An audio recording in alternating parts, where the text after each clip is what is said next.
सुप्रभात साथियों, मैं हूं आपका दोस्त सागर अरोड़ा और आपका स्वागत करता हूं अपने YouTube चैनल नयन IAS पे। दोस्तों, जैसा कि आप सभी जानते हैं, हम लोगों का जो टॉपिक चल रहा था वो हमारा टॉपिक था विशेषण। हमने विशेषण का अर्थ पढ़ लिया था, विशेषण के कार्य पढ़ लिए थे और कुछ चीजों को और हमने जाना था। अब आज हमें जानना है कि विशेषण का प्रकार क्या होता है, यह कितने प्रकार का होता है। तो जिन लोगों ने हमारा पहला वीडियो नहीं देखा है वो लोग देख लें और मैं बस आपको बता देता हूँ विशेषण क्या है, फिर चलता हूँ इसके प्रकार पे। तो दोस्तों, ऐसे शब्द जो संज्ञा और सर्वनाम की विशेषता बताते हैं उन शब्दों को हम विशेषण कहते हैं। क्या कहते हैं मेरे दोस्तों? उन शब्दों को विशेषण कहा जाता है। तो आइए, विशेषण क्या होता है यह आपको क्लियर हो चुका है। अब हम लोग चलते हैं विशेषण के प्रकार पे। आइए देखते हैं मेरे दोस्तों विशेषण के भेद। तो सबसे पहले जो हम लोगों को देखना है विशेषण के भेद या प्रकार। चलिए, तो देखिए, सबसे पहले यदि बात की जाए तो आपके पेपर में कई बार प्रश्न आता है कि विशेषण कितने प्रकार का होता है या विशेषण के कितने भेद होते हैं। तो आप बता सकते हैं कि विशेषण के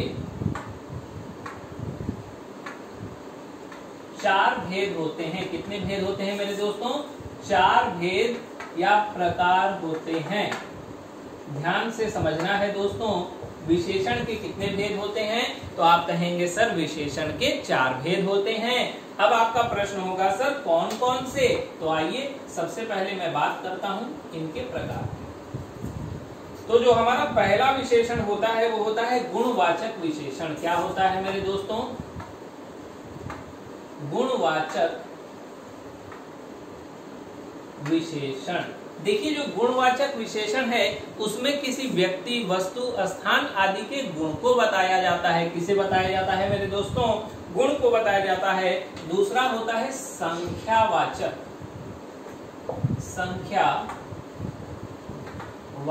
विशेषण।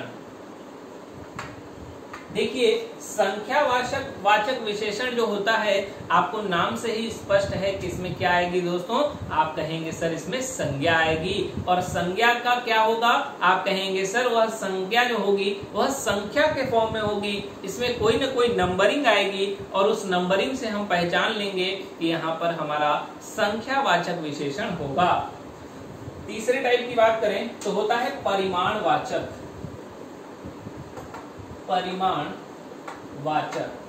विशेषण।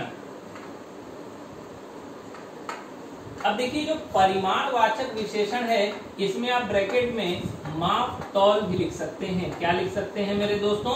माप तौल लिख सकते हैं। मतलब यहाँ पर जैसे जब हम कोई वस्तु खरीदने जाते हैं तो उसकी मेजरमेंट किस यूनिट में होती है उस यूनिट की बात की जाएगी।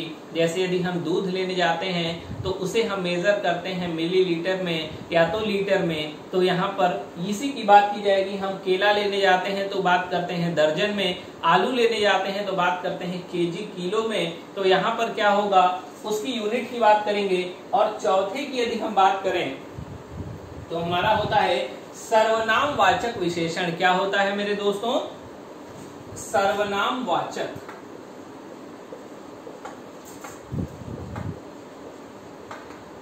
इसे संकेतवाचक भी कहा जाता है। संकेतवाचक विशेषण। अब ये देखिए, 4 प्रकार के आपके विशेषण होते हैं। आप लोग इन्हें नोट कर लीजिए। अब हम चलेंगे अपने पहले टाइप पर जिसका नाम होगा गुणवाचक विशेषण। आइए दोस्तों, देखते हैं गुणवाचक विशेषण क्या होता है।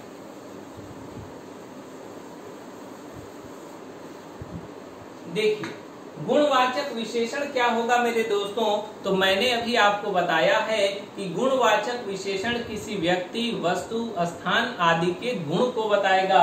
किसे बताएगा मेरे दोस्तों? गुण को बताएगा। तो आइए देखिए, इसकी परिभाषा लिख लेते हैं। जिस विशेषण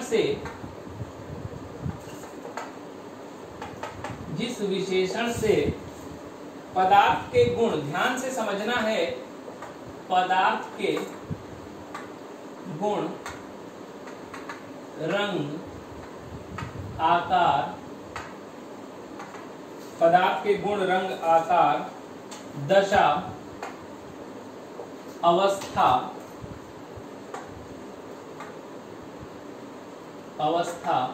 आदि का पता चले वहां पर गुणवाचक विशेषण होगा। गुणवाचक विशेषण होगा। देखिए गुणवाचक विशेषण में नाम में ही लिखा है गुण। अब यहाँ क्या होगा, कोई पदार्थ होगा दोस्तों। अब वह कोई पदार्थ वस्तु भी हो सकता है, व्यक्ति भी हो सकता है, कुछ भी हो सकता है, क्योंकि हमने बताया है कि संज्ञा की विशेषता बताने वाले को या संज्ञा और सर्वनाम की विशेषता बताने वाले को हम लोग विशेषण कहते हैं। तो यहाँ लिखा है कि जिस विशेषण से पदार्थ के गुण का पता चले, गुण मतलब पदार्थ कैसा है, रंग का पता चले, आकार का पता चले, दशा का पता चले, क्योंकि कई बार बच्चों को कंफ्यूजन हो जाता है, इसलिए कंफ्यूजन दूर करने के लिए मैंने यह सब कुछ लिखा है। गुण है, रंग है, आकार है, दशा है, अवस्था है। यदि इन सारी बातों का पता चलता है तो आप तुरंत बताएंगे वहां पर क्या होगा।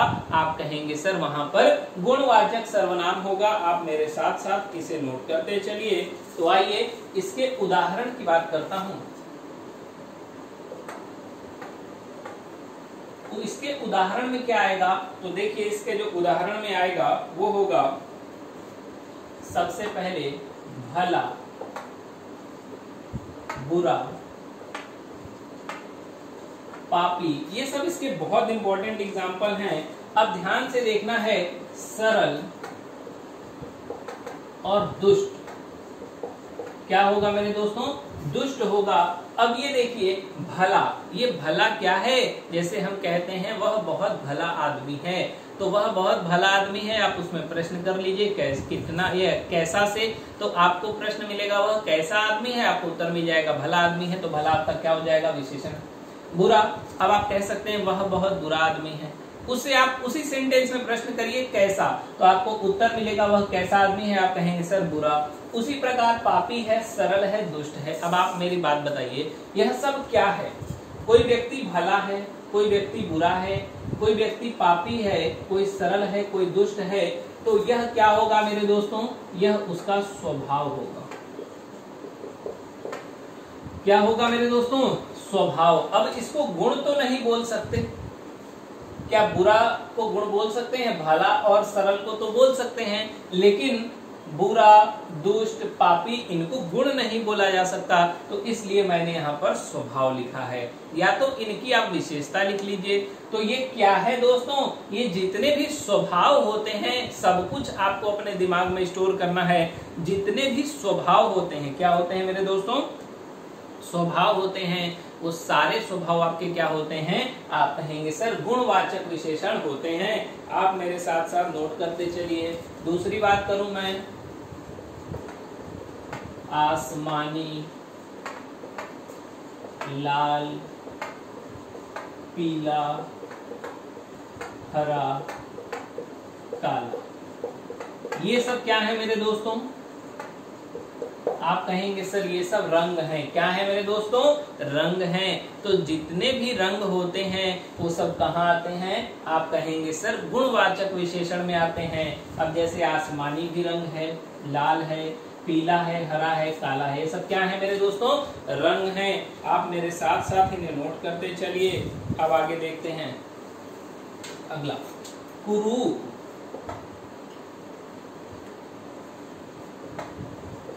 कुरूप। अगला है सुंदर।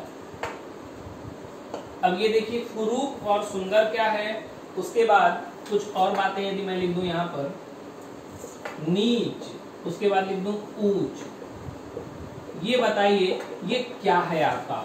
तो कहेंगे सर यह भी उसकी एक प्रकार की विशेषता है, या तो उसके शरीर की सुंदरता को या उसका शरीर कैसा है इसे बताया गया है, तो वह कुरूप है, सुंदर है। नीच का मतलब क्या होता है? नीच का मतलब होता है निचले स्तर का व्यक्ति।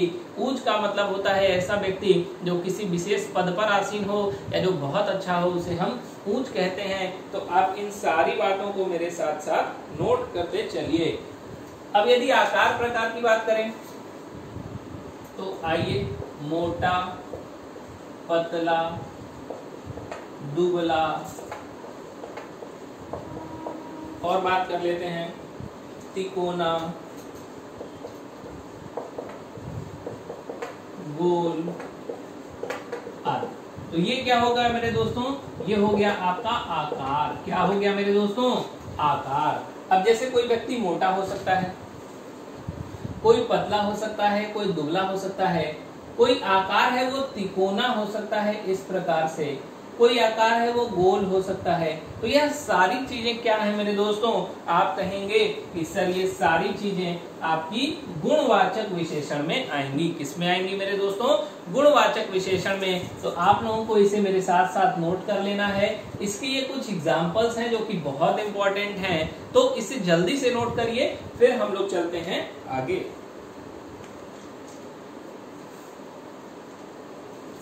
चलिए आइए हम लोग अगला प्रकार पे चलते हैं।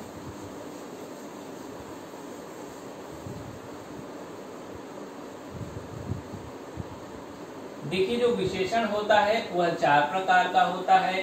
पहला होता है गुणवाचक विशेषण, जिसे हम लोगों ने अच्छे से पढ़ लिया है। अब हम लोगों को दूसरा प्रकार पढ़ना है, वह है संख्यावाचक विशेषण। क्या है मेरे दोस्तों? संख्यावाचक विशेषण। संख्यावाचक विशेषण। तो देखिए, कहता है कि जिस शब्द से वस्तुओं की संख्या का पता चले, ध्यान से मेरे साथ साथ नोट कर लीजिए, जिस शब्द से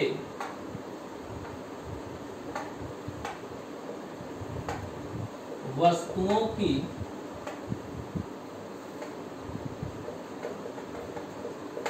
संख्या का पता चले, वहां पर संख्यावाचक विशेषण होगा। क्या होगा मेरे दोस्तों? वहां पर संख्यावाचक विशेषण होगा। ध्यान से देखना है, नाम में ही स्पष्ट है संख्यावाचक। इसका मतलब ही यह है दोस्तों कि यहाँ पर कोई ना कोई संख्या आएगी। क्या आएगी मेरे दोस्तों? संख्या। तो यहाँ साफ साफ लिखा है, जिस शब्द से वस्तुओं की संख्या का पता चलता है, वहां पर क्या होता है? संख्यावाचक विशेषण होता है। आप लोग मेरे साथ साथ इसे नोट करिए और इसके कुछ उदाहरण की बात कर लेता हूं। उदाहरण जैसे 7 लड़के, उसके बाद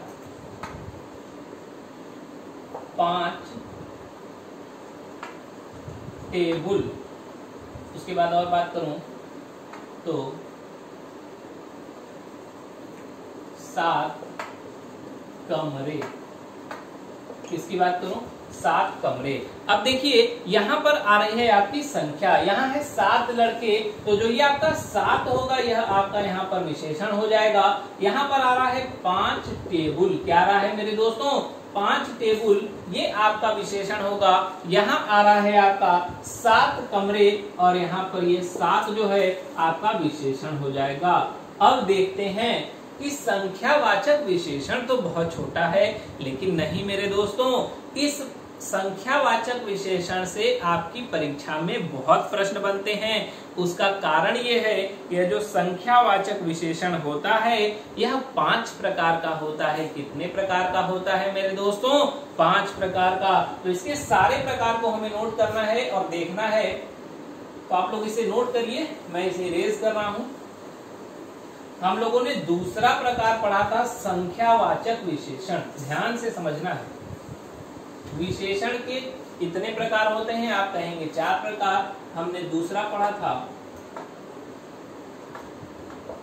संख्यावाचक विशेषण। अब लिख सकते हैं यह 5 प्रकार का होता है। कितने प्रकार का होता है? 5 प्रकार का होता है। देखिए, जब आपके पेपर में थोड़ा सा मॉडरेट क्वेश्चन बनता है तो प्रश्न आपके यहीं से आते हैं। तो 5 प्रकार कौन कौन से हैं संख्यावाचक के? तो देखना है, पहला है गणना बोधक। गणना बोधक पहला उदाहरण, पहला इसका प्रकार क्या होगा मेरे दोस्तों? गणना बोधक। ये गणना बोधक क्या होता है? तो आप कहेंगे जहां पर वस्तुओं की गणना होती है वहां पर गणना बोधक होगा। तो आइए देखते हैं। तो इसको ऐसे लिख सकते हैं, यह वस्तुओं की गणना का बोध करवाता है। यह क्या करता है मेरे दोस्तों? वस्तुओं की गणना का बोध कराता है। मतलब कहीं पर यदि गणना की जाए, किसी चीज को गिना जाए, तो वहां क्या होगा मेरे दोस्तों? गणना बोधक विशेषण होगा। अब इसके उदाहरण की बात कर लेते हैं। यह सामान्य होता है, जैसे 7 अमरूद, 10 केला। आगे चलूं तो 20 आदमी। तो आपसे प्रश्न किया जाएगा अमरूद कितना है। कहीं भी संख्या की बात आती है तो प्रश्न आपको करना है कितने से। प्रश्न किससे करना है? आप कहेंगे सर कितने से। यहाँ पर आपको प्रश्न करना है अमरूद कितना है, आपको उत्तर मिलेगा अमरूद 7 है। तो ये जो 7 है यह आपका विशेषण होगा। चलते हैं आगे। प्रश्न करिए केला कितना है, उत्तर मिलेगा केला 10 है, और यह 10 आपका क्या हो जाएगा? विशेषण हो जाएगा। आगे बात करूं तो आदमी कितने हैं, आप कहेंगे सर आदमी 20 हैं, और जो ये 20 होगा यह आपका विशेषण होगा। मतलब गणना बोधक कहता है कि हमारे पास एक नंबर होगा और उसी नंबर को हम बता देंगे, तो वहां क्या होगा मेरे दोस्तों? गणना बोधक होगा। आप लोग इसे नोट कर सकते हैं। फिर हम लोग चलेंगे आगे। पहला टाइप था इसका गणना बोधक। अब दूसरा प्रकार हम लोग इसका पढ़ेंगे। संख्यावाचक विशेषण 5 प्रकार का होता है। इसका पहला प्रकार है गणना बोधक, जो हम लोग पढ़ लिए हैं। दूसरा प्रकार हम लोगों को पढ़ना है, दूसरा प्रकार है क्रम बोधक। क्रम बोधक, क्रम बोधक क्या करता है? यह क्रम के अनुसार गणना का बोध कराता है। क्या कराता है? यह क्रम के अनुसार, मतलब सीरियल वाइज। अभी उदाहरण दूंगा तो आपको क्लियर हो जाएगा। यह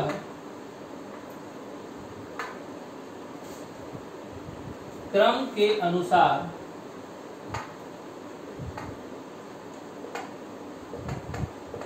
गणना का बोध कराता है। क्या कराता है मेरे दोस्तों? क्रम के अनुसार गणना का बोध कराता है। जैसे क्रम क्या होता है? जैसे मान लीजिए कोई व्यक्ति लाइन में लगा है, तो इसका उदाहरण देखते हैं। कोई व्यक्ति लाइन में लगा है और वह फर्स्ट नंबर पे है, तो क्या कहेंगे? पहला आदमी कहेंगे, नहीं कहेंगे? बताइए। यह क्रम ही तो होगा। यदि कोई व्यक्ति फर्स्ट डिवीजन पास होता है तो क्या कहते हैं? प्रथम श्रेणी। क्या कहते हैं मेरे दोस्तों? प्रथम श्रेणी।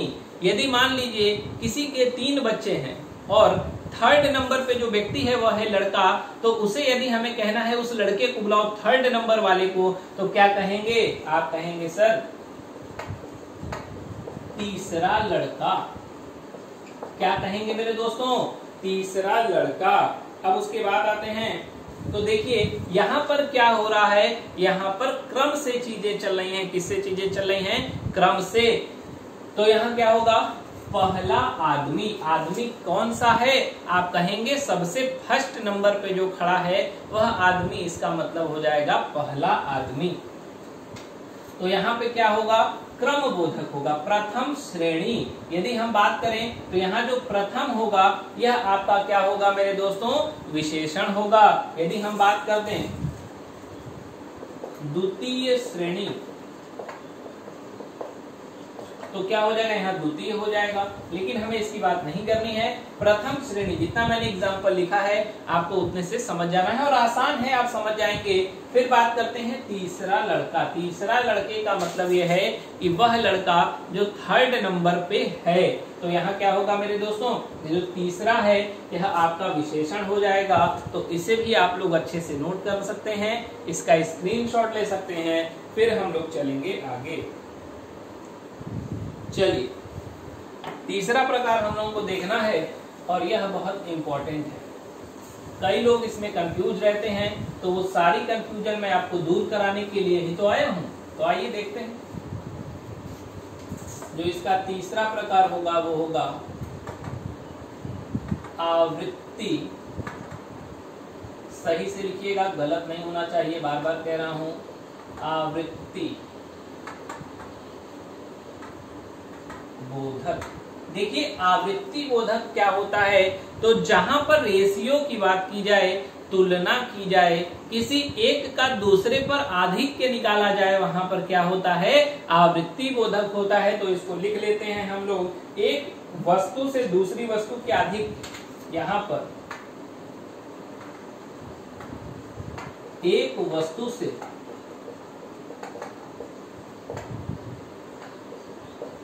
दूसरी वस्तु के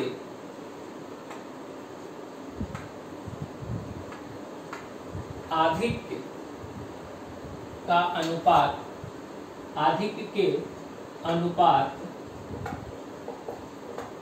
का बोध होता है। ध्यान से समझना है, कहता है यहाँ एक वस्तु से दूसरी वस्तु का आधिक्य के अनुपात का बोध होता है। इसका मतलब ये है कि यदि कोई व्यक्ति किसी अन्य व्यक्ति से 5 साल बड़ा है, यदि कोई व्यक्ति किसी अन्य व्यक्ति से कितना बड़ा है, आप कहेंगे सर 5 साल बड़ा है, तो मतलब यदि वह 1 साल का होगा तो वह क्या होगा, 6 साल का होगा। तो इसका जो रेशियो होगा वह यहाँ पर आवृत्ति बोधक में आएगा। उदाहरण की बात करूं, जैसे 4 धन, 4 धन। आगे बात करता हूं 100 दिमाग, 100 दिमाग। आगे बात करूं एक और उदाहरण पे, तो दूध से 2 पानी, दूध से 2 पानी। देखिए मेरे दोस्तों, यहां पर कहता है 100 धन, सॉरी 4 धन, मतलब धन कितना है, 4 गुना है। मतलब पहले 1 रुपए था, अब उसके पास कितने रुपए हैं, 4 रुपए हैं। यहाँ पे कहता है 100 दिमाग, मतलब पहले उसका दिमाग 1% काम करता था, अब उसका दिमाग 100% काम करता है। आगे कहते हैं दूध से 2 पानी, मतलब जितना दूध है उसका डबल पानी होगा। यदि 5 लीटर दूध है तो 10 लीटर पानी होगा, यदि 1 लीटर दूध है तो 2 लीटर पानी होगा, क्योंकि कहता है दूध से 2 पानी। तो ये जो 4 आपको नजर आ रहा है, 100 नजर आ रहा है, 2 नजर आ रहा है, यह सब आपके क्या होंगे मेरे दोस्तों, यह सब आपके होंगे विशेषण। क्या होंगे, विशेषण। और यदि कहीं पर आपको ऐसे शब्द नजर आते हैं 100 गुना, 4 5 2 तो इस प्रकार के शब्द आवृत्ति बोधक में आएंगे। कहाँ आएंगे दोस्तों, आवृत्ति बोधक में। और ये संख्या को रिप्रेजेंट कर रहे हैं, इसलिए संख्यावाचक में तो आ ही जाएंगे। और संख्यावाचक का यदि आपसे पूछता है प्रकार तो आप बताएंगे आवृत्ति बोधक। चलते हैं हम लोग इसके चौथे प्रकार पे।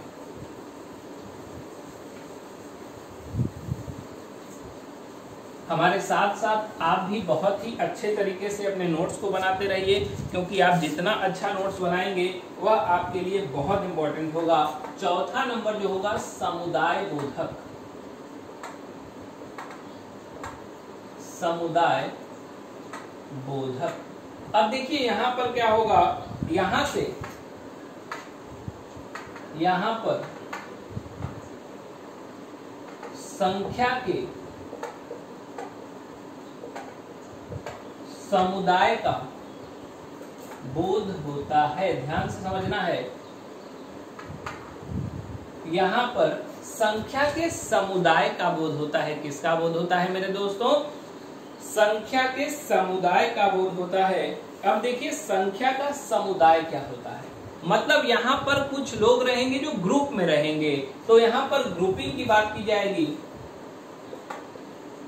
उदाहरण की यदि मैं बात करूं तो इसका उदाहरण होगा तीनों लड़के। क्या उदाहरण होगा मेरे दोस्तों?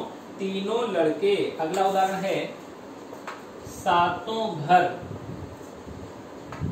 क्या उदाहरण होगा? सातों घर। सातों घर। आगे की बात करें तो होगा पांचों बहनें। क्या होगा मेरे दोस्तों? पांचों बहनें। आगे की बात करूं तो एक होगा दोनों भाई। देखिए यहां पर समुदाय की बात हो रही है। यदि हम कहते हैं तीनों लड़के, तो यहां पर लड़के कितने हैं? आप कहेंगे सर लड़के 3 हैं। यहां पर किसी एक लड़के की बात नहीं हो रही है। हम कहते हैं सातों घर। क्या कहते हैं मेरे दोस्तों? सातों घर। तो यहाँ घर का यदि आप काउंटिंग करेंगे तो कितना होगा? आप कहेंगे सर 7 होगा। हम कहते हैं पांचों बहनें, तो बहन कितनी है दोस्तों? 5 हैं। कहते हैं दोनों भाई, तो भाई कितने हैं? 2 हैं। तो इसे जल्दी से नोट कीजिए। एक हम लोग पढ़ते हैं, इसका आखिरी टाइप जो है बहुत इंपॉर्टेंट है। तो समुदाय बोधक हम लोगों ने पढ़ लिया है। समुदाय बोधक हम लोगों ने पढ़ लिया है। अब हम लोगों को चलना है प्रत्येक बोधक। 5वां है और इसका आखिरी प्रकार होगा प्रत्येक बोधक। यहां पर सभी अलग अलग की बात की जाएगी। यहां पर अनेक वस्तु में से, यहां पर अनेक वस्तु में से हर एक का बोध कराया जाता है। यहां पर अनेक वस्तु में से हर एक का बोध कराया जाता है। देखिए यहां पर अनेक वस्तु मतलब जो चीजों का नंबर रहेगा वो तो बहुवचन में रहेगा। वस्तुएं एक से